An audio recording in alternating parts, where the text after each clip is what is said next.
नमस्कार, आर्या न्यूज देख रहे हैं आप। मैं हूं आपके साथ पल्लवी सिंह। पश्चिम बंगाल की मुख्यमंत्री ममता बनर्जी से मिलने के लिए आज बिहार के मुख्यमंत्री नीतीश कुमार और डिप्टी सीएम तेजस्वी यादव पहुंचे हैं, जिसके बाद इन तीनों दिग्गजों ने एक संयुक्त प्रेस कॉन्फ्रेंस की और इस दौरान मुख्यमंत्री ममता बनर्जी ने कहा कि नीतीश कुमार और तेजस्वी यादव ने भाजपा के खिलाफ अच्छा काम किया है और मैंने आज उनका स्वागत किया। आज हमारे बीच विकास और राजनीति से संबंधित बातें हुई हैं। तो वहीं इस बीच सीएम नीतीश कुमार का कहना है कि हम सभी पार्टियों को मिलकर 2024 लोकसभा चुनाव की तैयारी करनी है। सभी पार्टियां आपस में बातचीत करें और आगे का सब तय करें। हमारे पास आज नीतीश जी आए हुए हैं। नीतीश जी का ओथ टेकिंग सेरेमनी में भी मैं 2-3 दफे गया था पटना में, वो याद आ रहा है। आज नीतीश जी के साथ तेजस्वी जी, बिहार में जो लोग एक साथ में काम करके एक बहुत अच्छा बता दिया है भाजपा के खिलाफ में। बातचीत हुई गई और पहले तो हमारा संबंध इनके साथ रहा ही है। आना जाना यहाँ से हमारा बराबर होता था, तो कुछ वर्षों से तो आ ही नहीं पाए। इनसे बात हुई और आज यहाँ आने का मौका मिला तो बड़ी खुशी की बात हुई। यहाँ सब कुछ देख रहे हैं कितना इन्होंने और डेवलप कर दिया है, तो इन सब चीजों को और बाकी जो हम लोगों की बातचीत भी हुई है, और वो बातचीत मुख्य रूप से यही है कि हम सब लोगों को ज्यादा से ज्यादा सब पार्टियों को मिल करके अगला जो पार्लियामेंट का चुनाव होगा तो उसके लिए सब लोग उसके पहले पूरी तैयारी करें और सब लोग आपस में बैठ करके बातचीत करें और आगे का सब कुछ तय करें कि जो कुछ भी आगे करना है वो देश के हित में होगा। अभी जिन लोगों को राज करने का मौका मिला हुआ है उन सब लोगों को कोई लेना देना नहीं है। वो सिर्फ खाली अपना प्रचार कर रहे हैं। देश के लिए कोई विकास के लिए कोई काम नहीं हो रहा है, सिर्फ उन्हीं की चर्चा होती रहती है, कुछ है नहीं। आप जरा सा देख लीजिए, यहीं पर आप देखिएगा तो यहाँ पर इन्होंने किया है कि दिल्ली ने किया है, तो कहीं भी चल करके आप देखिए ना कि वहां से जो काम हो रहा है। इसलिए बाकी सब कुछ ये है तो देश के हित में। और वो लोग तो जो कुछ भी हम लोगों के देश का पुराना इतिहास है और आजादी की लड़ाई है, तो उन सब चीजों को नई पीढ़ी तक सब दिन के लिए लोगों को रहना चाहिए। तब ये लोग पता नहीं इतिहास को बदल देंगे, क्या करेंगे, तो सब लोगों को अलर्ट होना है। इसलिए हम लोग सब लोगों से बातचीत और आज बहुत अच्छी। कांग्रेस नेता जयराम रमेश ने भारतीय जनता पार्टी पर तीखा हमला बोलते हुए कहा कि मोदी सरकार भूल गई है व्यवस्था का मकसद आखिर क्या था। शायद इस वजह से ही देश की कानून व्यवस्था पूरी तरह से ठप हो गई है। पंचायती राज संस्था में 32 लाख चुने हुए प्रतिनिधि, पंचायती राज, ग्राम पंचायत, ब्लॉक पंचायत, जिला पंचायत, तीनों त्रिस्तरीय जो हमारा सिस्टम है, त्रिस्तरीय सिस्टम है, उसमें 32 लाख चुने हुए प्रतिनिधि हैं। और इन 32 लाख चुने हुए प्रतिनिधियों से करीब 15 लाख महिलाएं हैं। 45% चुने हुए प्रतिनिधि हमारे पंचायती राज संस्थाओं में महिलाएं हैं। जब राजीव गांधी ने ये संविधान संशोधन की कल्पना की थी और जो अधिनियम पारित हुआ, जो विधेयक पारित हुआ, जो अधिनियम बना, उसमें महिलाओं को 1/3 आरक्षण दिया गया था। जब राजीव गांधी जी ने जब वो संविधान संशोधन विधेयक पर बोल रहे थे लोकसभा में अगस्त के महीने में 1989 में, उन्होंने कहा था कि हम जब हमारी लोकतंत्र के बारे में सोचते हैं, हम हमेशा लोकसभा टू विधानसभा कहते हैं, पर इस संविधान संशोधन से ये नजरिया बदलेगा और ये नजरिया होगा ग्राम सभा से विधानसभा, विधानसभा से लोकसभा। तो यही है महत्व आज का दिन का, इस संविधान संशोधन का, जो जिसके हम 30 साल आज बना रहे हैं। जो मैं कह रहा था आपको, 2010 के बाद जब डॉक्टर मनमोहन सिंह जी की सरकार थी, और एआईएमआईएम के प्रमुख असदुद्दीन ओवैसी अमित शाह के मुसलमानों पर आरक्षण दिए गए के बयान को लेकर पलटवार करते नजर आए हैं। उन्होंने कहा कि तेलंगाना में बीसीई श्रेणी में जो आरक्षण मिल रहा है वो मुसलमानों में जाति के आधार पर मिल रहा है। अमित शाह का ये कहना है कि आरक्षण धर्म के आधार पर मिल रहा है एक झूठ है। आखिर भाजपा मुसलमानों की दुश्मन क्यों है? सरकार 50% रिजर्वेशन को पार क्यों नहीं करती? ब्रेक करिए इस बैरियर को 50% के। आप इकोनॉमिक वीकर सेक्शन के नाम पर जो भारत की आबादी का 20% हिस्सा है उनको 10% दे रहे आप। जो भारत की आबादी का 80% हिस्सा है उनको 50% क्यों दे रहे आप? 50% ब्रेक करिए। बताइए कि आप रिजर्वेशन देना चाह रहे हैं पूरे बैकवर्ड कम्युनिटीज को। आपकी मोहब्बत है ही नहीं उनसे। जब चुनाव आता तो आप बताए थे कि मोदी जी ओबीसी हैं। अरे भाई 50% की लिमिट को ब्रेक करिए, पार्लियामेंट में कानून बनाइए। आपके पास 300 एमपी हैं, ब्रेक करिए। हम डिमांड करते हैं 50% रिजर्वेशन को ब्रीच होना चाहिए। आप सेंसस की रिपोर्ट नहीं लाते ओबीसी की, डरते हैं आप देने के लिए, क्योंकि मालूम हो जाएगा कि ओबीसी का सेंसस कितना है। और जब ओबीसी का सेंसस बढ़ के मालूम हो जाएगा तो आपका पॉलिटिकल पावर आपसे छीन लिया जाएगा। मोदी जी की कैबिनेट में सबसे ज्यादा अगर मिनिस्टर हैं तो अपर कास्ट के हैं। ओबीसी क्यों नहीं है बताइए? एससी क्यों नहीं है बताइए? आप जब खड़े होकर बोलते हैं एससी एसटी की, तो मिनिस्टर क्यों नहीं आपके? ज्यादा तो अपर कास्ट के लोग हैं मोदी जी कैबिनेट में। इस देश को यूनिफॉर्म एम्प्लॉयमेंट की जरूरत है। इस देश को प्राइस राइज को कंट्रोल करने की जरूरत है। इस देश को इन चीजों की जरूरत है। बेरोजगारी नौजवानों का मुकद्दर बनता जा रहा है। आप नहीं करना चाह रहे हैं उस पर। हम कहां से कहां गिरते जा रहे हैं। हमारे जो पैरामीटर्स हैं तो हम कहां से कहां गिर रहे हैं। सोशल पैरामीटर्स हैं, हमारे इकोनॉमिक पैरामीटर्स हैं, आप देखते जाइए। उसकी जरूरत है। यूनिफॉर्म सिविल कोड की इस देश को जरूरत नहीं है। यूनिफॉर्म सिविल कोड आपके नाम पर आप मेजॉरिटी कम्युनिटी के कल्चर को प्रोटेक्ट करेंगे और मुझसे मुसलमानों का कल्चर छीन लेंगे आप। जो आर्टिकल 29 के तहत मुझे एक एब्सोल्यूट राइट है संविधान में, आप मेरा कल्चर में से नहीं छीन सकते। एब्सोल्यूट राइट, फंडामेंटल राइट है ये संविधान में। आप कल्चर में नहीं छीन सकते मुझसे। मेरा कल्चर का प्रोटेक्शन है, चाहे मेरे शादी का तरीका हो, चाहे मेरा जो भी हो, मेरा कल्चर का प्रोटेक्शन है 29 के तहत। आप कैसे छीनेंगे मुझसे? आप यूनिफॉर्म सिविल कोड की बात करते हैं और आप लव जिहाद के कानून बनाते हैं। यूनिफॉर्म सिविल कोड की आप बात करते हो और आपको शर्म नहीं है इस तरह की बात करते हो। आप रिलीजियस कन्वर्जन के कानून को बनाते हैं। यूनिफॉर्म सिविल कोड की आप बात करते हैं और गुजरात और उत्तराखंड में कल पूरे विधि विधान के साथ केदारनाथ धाम के कपाट खुलने जा रहे हैं। इस अवसर पर अंतिम तैयारियां भी की जा रही हैं और मंदिर को सजाने में 20 क्विंटल फूलों का इस्तेमाल किया गया।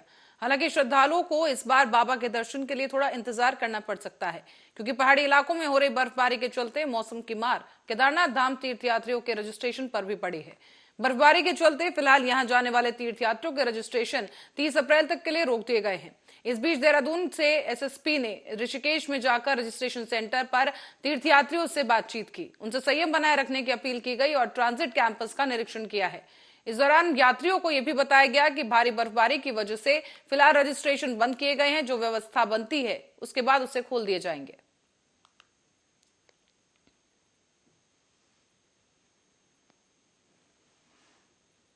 और गरियाबंद से खबर है, जहां जिले के दौरे पर आईजी शेख आरिफ हुसैन पहुंचे हैं और इस दौरान उन्होंने जिले में अंतिम छोर में बसे देवभोग थाना पहुंचकर थाने का औचक निरीक्षण किया है। इसके बाद सैनमुंडा अलेक्जेंडर खदान का मुआयना किया गया और ओडिशा सीमा में लगे खुट गांव बॉर्डर पर बने हुए पुलिस चौकी का भी निरीक्षण करने पहुंचे। इस दौरान आपको ये बता दें कि गरियाबंद पुलिस अधीक्षक अमित तुकाराम कांबले भी उनके साथ मौजूद रहे।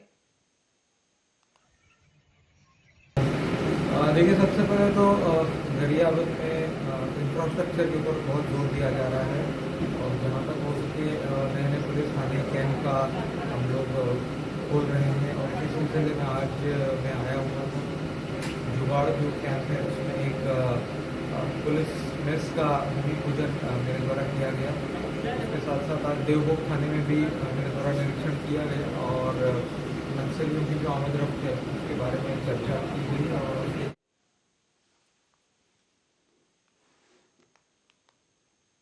और अब बढ़ते अगली खबर की ओर। खबर मिर्जापुर से है, जहां निकाय चुनाव में नामांकन के आखिरी दिन कांग्रेस और बीएसपी और भारतीय जनता पार्टी के तमाम प्रत्याशियों ने नामांकन दाखिल कर दिया है।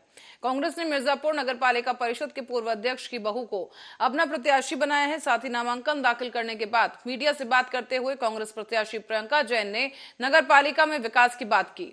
उनका कहना है कि साफ सफाई, पेयजल, पार्क और प्रकाश के साथ स्वच्छता अभियान चलाया जाएगा और प्रशासन जनता को कई सौगातें देगी। जबकि बसपा ने पेशे से अधिवक्ता श्याम सुंदर शुक्ला को अपना प्रत्याशी बनाया है।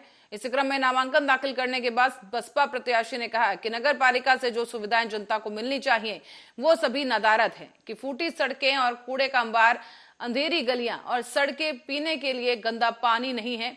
और आपको ये बता दें कि तमाम आरोप लगाते हुए बड़ा आश्वासन दिया है और जमकर दावे किए गए। क्षेत्र में एक अलग ही अपनी पहचान है। लोग उन्हें इतना मानते थे। जब मैंने जनसंपर्क साधा तो जाना कि उन्होंने अपने समय में कितना सराहनीय कार्य किया। तो मेरी पहचान एक अनुभवी परिवार से मैं आ रही हूँ और मैं चाहती हूँ कि इस बार मुझे मौका दिया। मुद्दा यह है कि मिर्जापुर में जो सड़क व्यवस्था, पेयजल व्यवस्था और तमाम लोगों को जो नगर पालिका की तरफ से दिक्कतों का सामना करना पड़ रहा है, वो सारी समस्याओं का निदान करने का।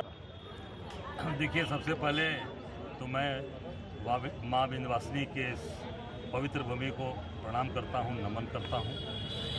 बाबा विश्वनाथ की नगरी से हम लोग आते हैं, माँ के स्थान पर आए। निश्चित ये पवित्र स्थान, माँ का स्थान, मैं समझता हूँ कि उनका पूरा आशीर्वाद इनकी दीपचंद जैन जी, उनकी पुत्रवधू जो लड़ रही है प्रियंका जैन, इनके ऊपर है। और जिस प्रकार से इन्होंने जनता की और गाजियाबाद के लोनी से आखिरी दिन भारतीय जनता पार्टी ने चुनावी मैदान में पुष्पा देवी पत्नी सतपाल को उतारा है। आपको बता दें कि पुष्पा देवी ने नामांकन केंद्र पर पहुंचकर नामांकन किया और इस अवसर पर भारतीय जनता पार्टी के जिलाध्यक्ष दिनेश सिंघल, भारतीय जनता पार्टी लोनी विधायक नंदकिशोर गुर्जर और पूर्व चेयरमैन विनोद बंसल समेत तमाम कार्यकर्ता पहुंचे। विधायक नंदकिशोर गुर्जर ने इस दौरान कहा कि लोनी में 1 लाख वोटों से जीत दर्ज कराएंगे। लोनी जैसी जो हमारे यहाँ एक जो दिल्ली के बॉर्डर की जो हमारी नगर पालिका है, जो भारतीय जनता पार्टी का गढ़ रही है, उसमें उन्होंने वो इंसाफ किया है कि जो मेरे पास शब्द नहीं है। विधायक जी, ये सीट पूरे उत्तर प्रदेश में चर्चा का विषय रही है। अखिलेश यादव ने एक ट्वीट करके कहा था कि क्या लोनी के लिए प्रत्याशी नहीं मिल रहा, क्या जवाब देना चाहिए? देखिए, अखिलेश जी को तो कुछ भी कह सकते हैं। जब आदमी के पास कुछ नहीं रह जाता है, उनके पार्टी के प्रत्याशी शाहजहाँपुर में हमारे साथ आ गए। पूरी समाजवादी पार्टी भाग भाग के भारतीय जनता पार्टी जताया है, उस पर खरा उतरते हुए लोनी की जनता की सेवा में दिन रात लगा देंगे।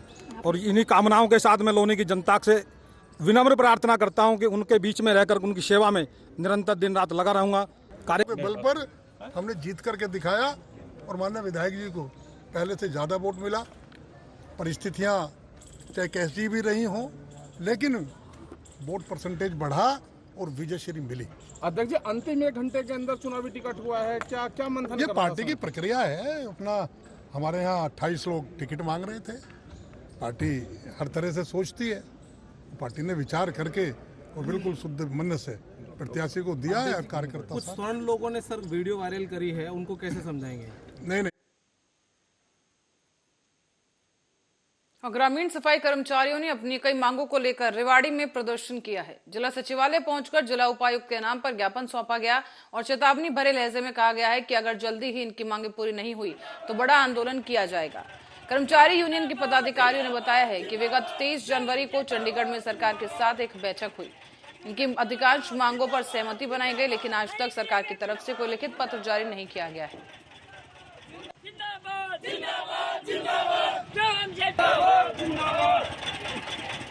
पूरा मामला यही है जी। सरकार के साथ हमारी 23 जनवरी को मीटिंग हुई थी चंडीगढ़ में डेलीगेट की।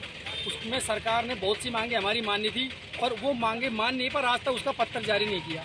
तो हमारी सरकार से ये मांगे है कि टाइम रहते हैं उस पत्र को जारी कर दे और जो हमारे मार्च महीने का जो बजट है उसको जल्दी से जल्दी डलवाने की कृपा करे। आपकी मुख्य मांगे क्या है? हमारी मुख्य मांगे यही है कि भाई सरकार कर्मचारियों को पक्का करे, समान काम समान वेतन लागू करे और जिन कर्मचारियों को अब तक औजार नहीं मिले, औजार PF ESI का लाभ दिलाया जाए उनको। पूरा मामला यही है जी, सरकार के साथ हमारी 23 जनवरी को मीटिंग हुई थी चंडीगढ़ में डेलीगेट की। उसमें सरकार ने बहुत सी मांगे हमारी मानी थी और वो मांगे मानने पर आज तक उसका पत्र जारी नहीं किया। तो हमारी सरकार से ये मांगे है कि टाइम रहते उस पत्र को जारी कर दे। और जो हमारे मार्च महीने का जो मैं शिट्टू जिला का उपाध्यक्ष हूँ। ये यूनियन हमारे से एफिलेटेड है। मेन मांग ये है कि एक तो सरपंच बेकार ना करवाएं, सरपंच इनसे मनमानी बेकार करवाते हैं, इस पर रोक लगे। दूसरा, गरीब जो सबसे कम तनख्वाह लेते हैं उनके पास तो देने के लिए सरकार के पास बजट नहीं, और जिनकी लाखों की तनख्वाह उनकी टाइम टू टाइम आती है। ये क्या चक्कर है, इसको सही किया जाए। दूसरी मांग ये है जी, जो 23 जनवरी को डेलीगेशन के साथ बातचीत में 8 मांगों पर सहमति बनी थी, उस सहमति का आज तक लेटर नहीं दिया है सरकार। वो लेटर अब रुक करते हैं छत्तीसगढ़ की ओर, जहां आगामी 6 महीने में चुनाव होने को हैं और ऐसे में अभी से चुनावी सरगर्मियां काफी तेज हो चुकी हैं। दरअसल आज भारतीय जनता पार्टी के द्वारा संगठन की बूथ स्तरीय बैठक की गई, जहां पर मुसालूर पंचायत में ये बैठक रखी गई है। इस दौरान पूर्व मंत्री महेश गागड़ा और संगठन के जिला अध्यक्ष श्रीनिवास मुदलियार पहुंचे हैं। उनके साथ ही कांग्रेस पार्टी के और तमाम विधायक विक्रम मंडावी के भ्रष्टाचार, कमीशन और तानाशाही नीति से हताश होकर कांग्रेस पार्टी के करीब 30 कार्यकर्ता भारतीय जनता पार्टी में शामिल हो गए।